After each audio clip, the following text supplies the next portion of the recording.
Welcome back, dear children. Now we are going to see the fourth part of the lesson, Emergence of New Kingdoms in North India.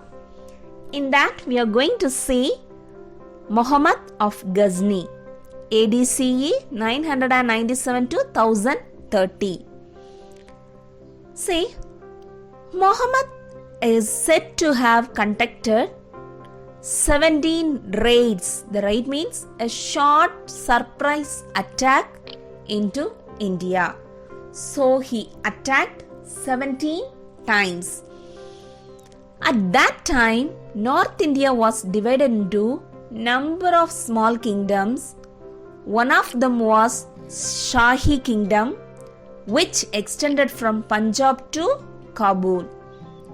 The other important kingdoms were Kanuj, Gujarat, Kashmir, Nepal, Malwa and Bandalkhan. The initial raids were against the Shahi Kingdom, in which its king Jayapala was defeated in 1001. After his defeat, Jayapala immolated, that means surrendered or destroy himself by burning, because he thought that this defeat was a disgrace, not being respected by other people.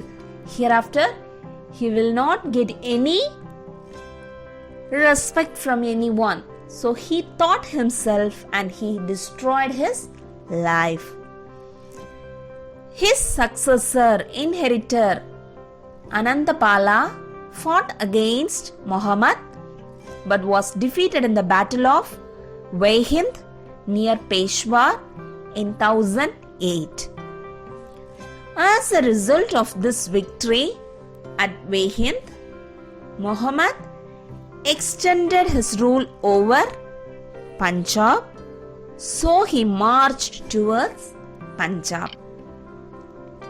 The successive raids means invasion or capture Muhammad into India, were aimed to plunder the rich temples and cities of North India.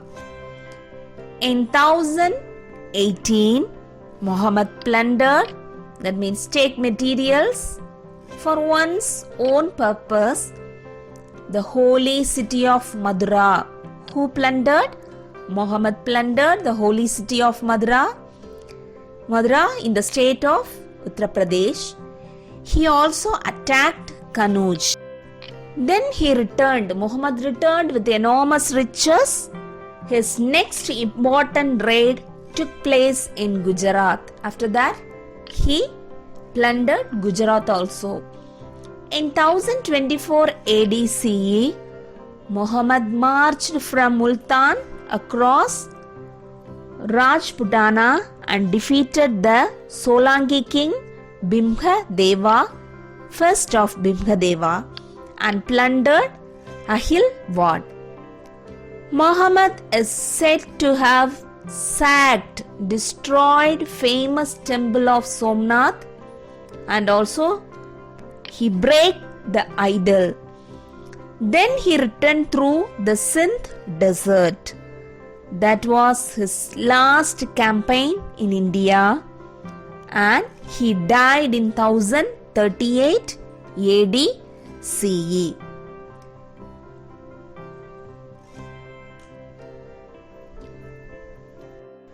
Now we are going to see the next one, Muhammad of Ghori. Muhammad of Ghor or Muhammad of Ghori brought Ghazni under his control. Having made his position strong and secure at Ghazni, Muhammad turned his attention to India. In 1175, Muhammad captured Multan and occupied whole of it in subsequent coming expedition. That means his journey. In 1186, he attacked Punjab and captured it. Now we are going to see something about the second battle, the Battle of Tarain. first battle of Tarain took place in 1191? This is to avenge, that means take revenge, the defeat in the first battle of Tarain took place between Muhammad and Prithviraj. Muhammad made serious preparations and gathered a huge army. He arrived with his large force in Lahore. Through Peshawar and Multan, he sent a message to Prithviraj asking him to acknowledge his supremacy and become a Muslim. He wanted to convert Prithviraj. Now